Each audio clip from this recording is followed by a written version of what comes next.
Now the next question came relating to work and passion, and that was both of you work in the same company.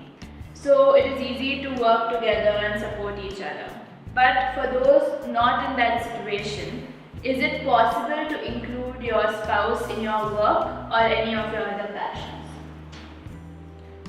Working together happened only maybe 15 years ago.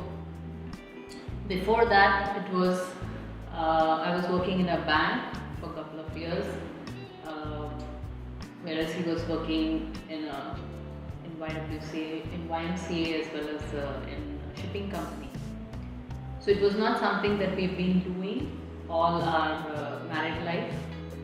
But still in those years when I've been at home since you were born, I was a staying at home mom. And at that time too, he always came home and shared with me a lot of things from his workplace, a lot of situations that he has gone through, lot of decisions that he made. And so I got to know a lot about what he did while he was at work, whom he met, what he talked. So this kind of communication is not just now when we are working together, going to the office together, coming back together, but it has been there since the beginning. And that is a possibility not just for people who are working in the same organization, but it is a possibility outside as well. And even after he came home, we had a lot of passion towards people, and we pursued that, visiting people and creating a kind of a community which is helping each other. That we did even outside his working time. And we as a family would go out together even after his work. So we did work together. We didn't work together, but we did work together, and we had pursued our passion together as a family. So it is a possibility according to me. Nearness and proximity does help, but again, whether it is distances between one another. We know of people who may sleep in the same bedroom but are so distant from each other. And people who are geographically so apart, maybe fighting for their nation in wars, but still are bound to each other. So it would be a fiction to say that the strength of the relationship is dependent only upon the opportunity to physically be together. Though we had the privilege of working together past 9 years at the same office, in the office we were about our duty. They were not moments for our cultivation of friendship.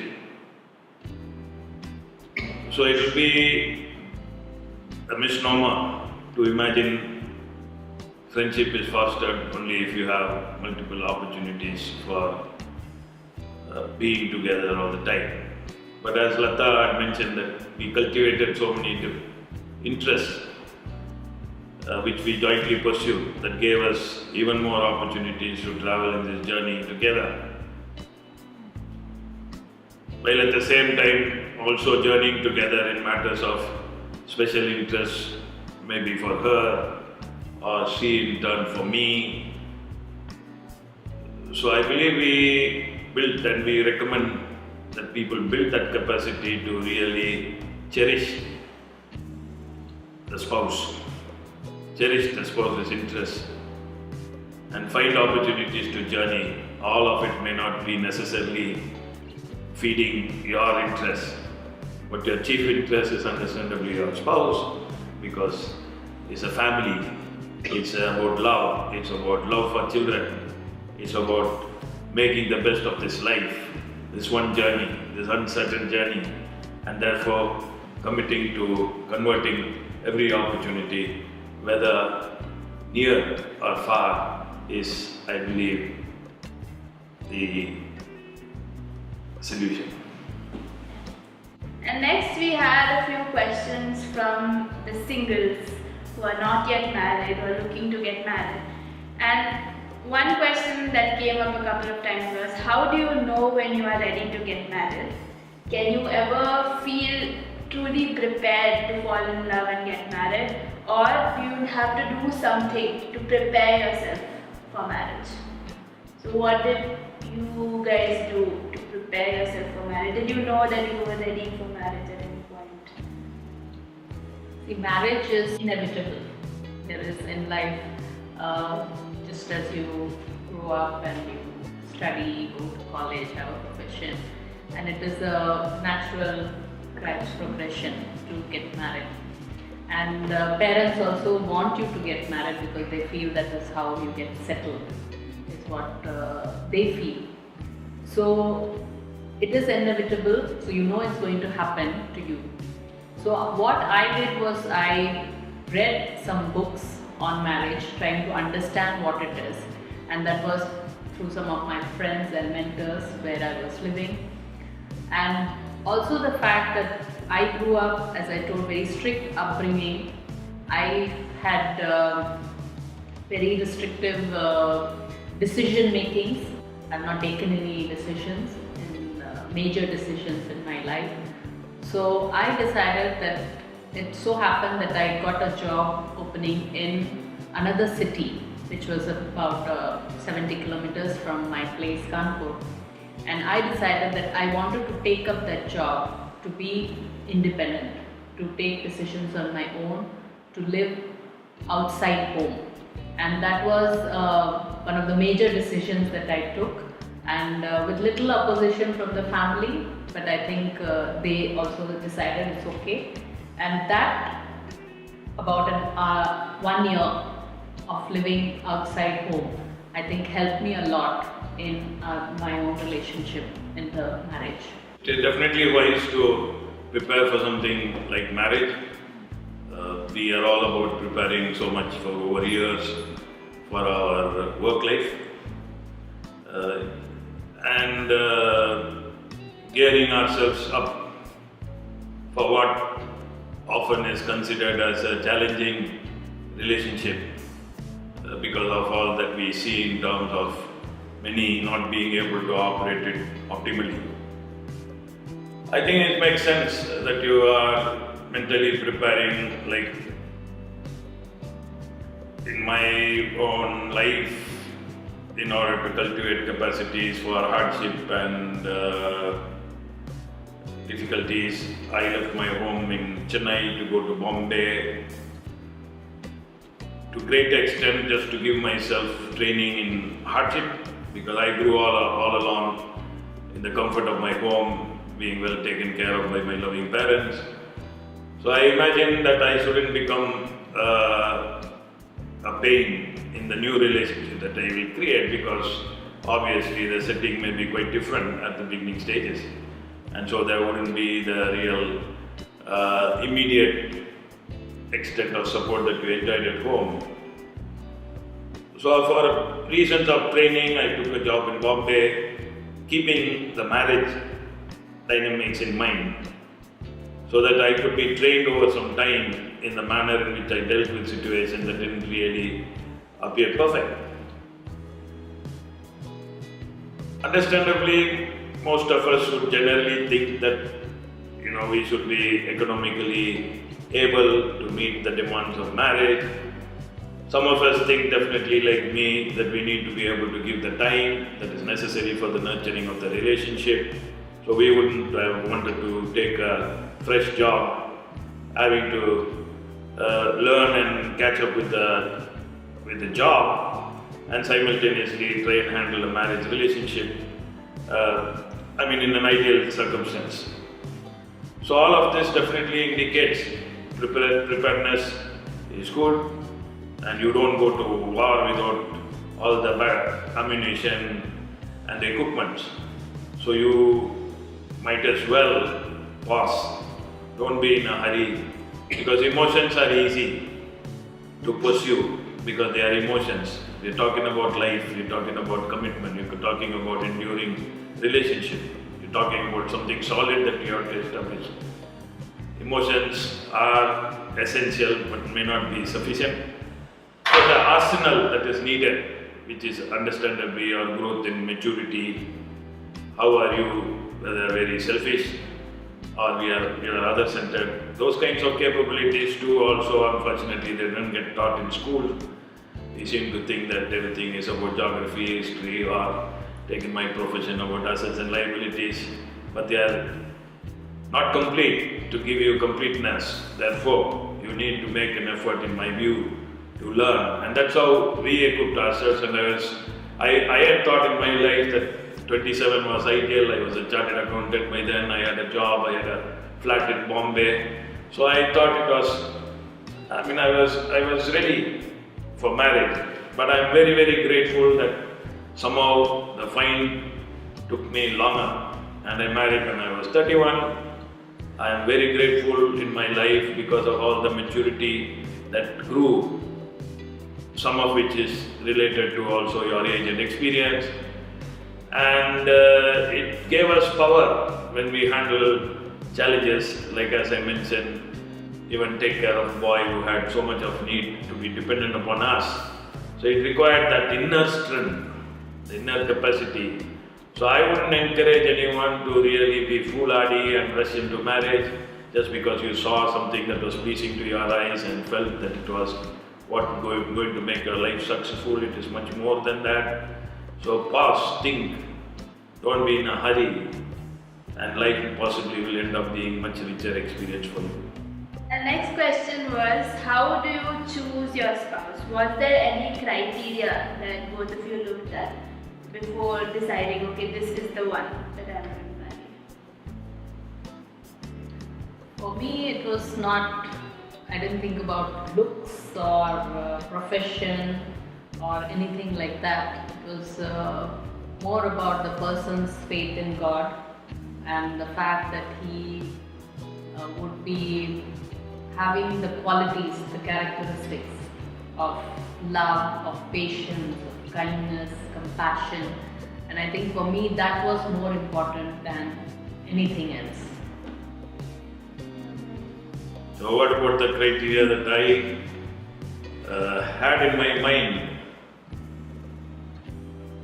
Compatibility of one kind that enabled ease in relationship was more defining for me, and I didn't set it up from a point of view of qualification or height or weight or color or any other of those types of criteria. The essence was compatibility. The essence was the chemistry to live together. Important, quite like what Lata has said, was the fact of our convictions and our values. So that's the kind of alignment I believe our parents, by their respective roles in the making of our marriage, would have attempted to find. I've always believed that we are not also complete. So there's not much that you can learn, because in different situations one can turn out to be new revelations of themselves. So there's a dynamism to the whole relationship. So it isn't that somebody is prototyped and that they're going to be the same. So what is the potential? We use this principle also in hiring for jobs. We are not really always slanted only towards pre-existing achievements. We are looking at the potential of the individual. So likewise, I believe also in marriage, we looked at what the person's funda, the carrot of the gold is. 22 or 19 or 17. So I looked at aspects like, what's the strength of this individual, inner strength of this individual.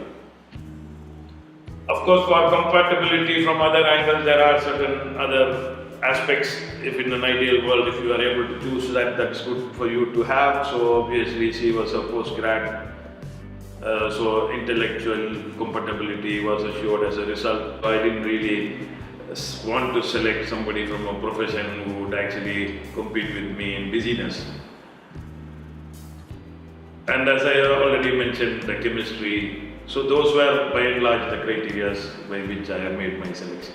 The next question is, once you're married, how do you balance your individuality with molding yourself to be with your significant other? See, I think in the beginning of marriage is when I didn't stress too much on my individuality because I felt that is the time when we needed to be molded together, and that's when we tried to find our compatibility to make sure that we are having interests together. So that was more important for me. And of course, my individuality and what I like is something that I still do, and which he also helps me pander to my what I like. So that's always a rich feeling. But the fact is that that should not be your primary thing. Your individuality is not the primary.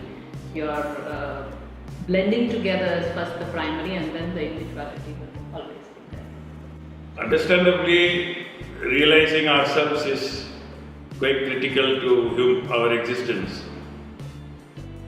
And that is quite true whether it be you or it be your spouse. Likewise, also is the collective realization, which is an option when there is the solidness of the marriage. So a wise approach allows scopes for both. So I maintain this position in my mind. I am quite happy to see my realization, and I'm quite happy to allow the realization of the spouse, my wife, also. The completeness of the human experience is so much a possibility in the unity of marriage. So validating the speciality of your spouse is so important, because otherwise it will be the boring experience of just yourself as the dominant, which is not a wise attitude and an approach.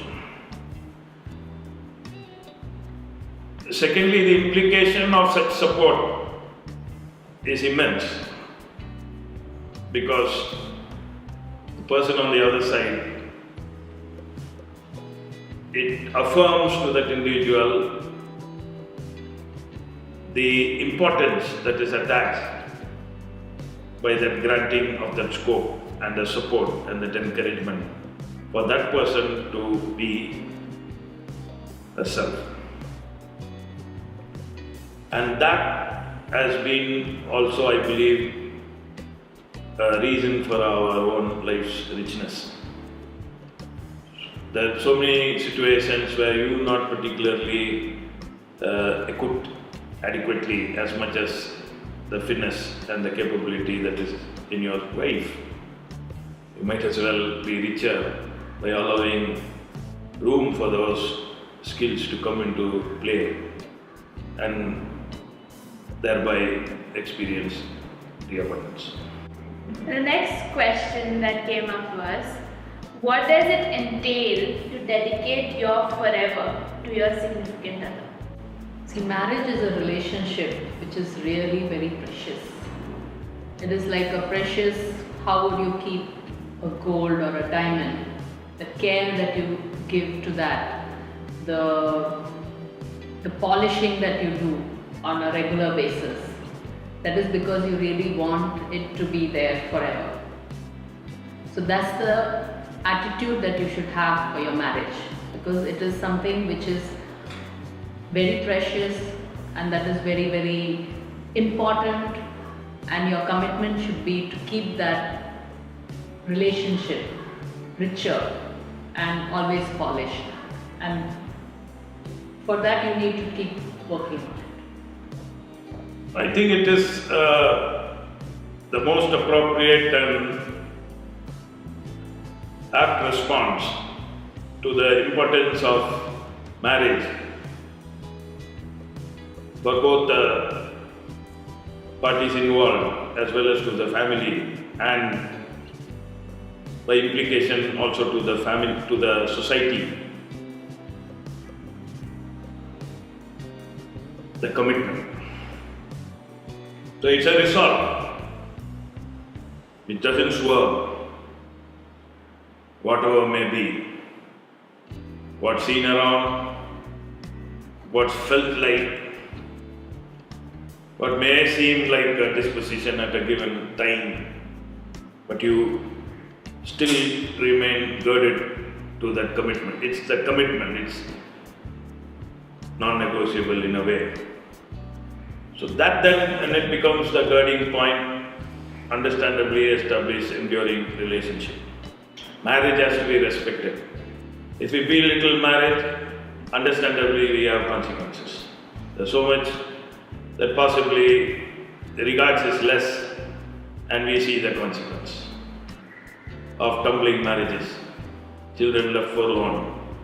We could console ourselves that everything works, but not optimally.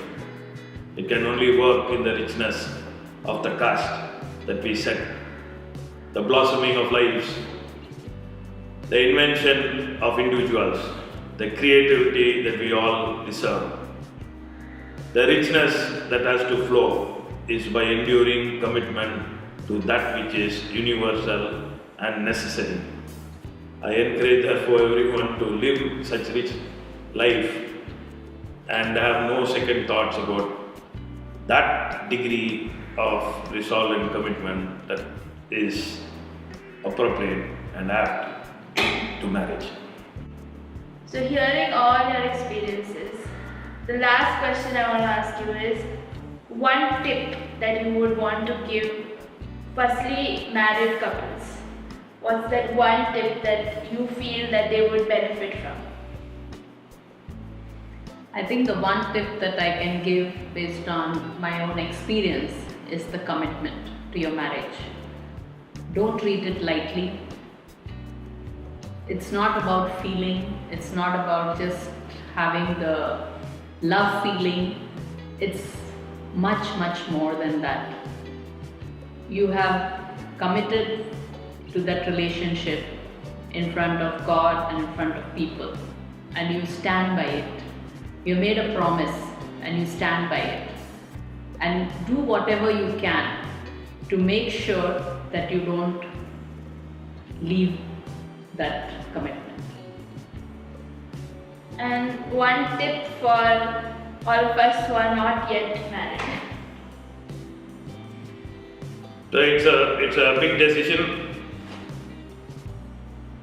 and therefore to pause, to reflect, to think, and then make the decision is better than just get carried away by emotion. And I would encourage the unmarried to view it from that perspective, not to remain without making a decision, but to process it because it's much deeper. Best of luck. Thank you. So, we heard a lot of wisdom coming from two people today, and they've been my role models because I think in a world which is so messed up, marriages are messed up, relationships are messed up, they are that light that say that it's possible.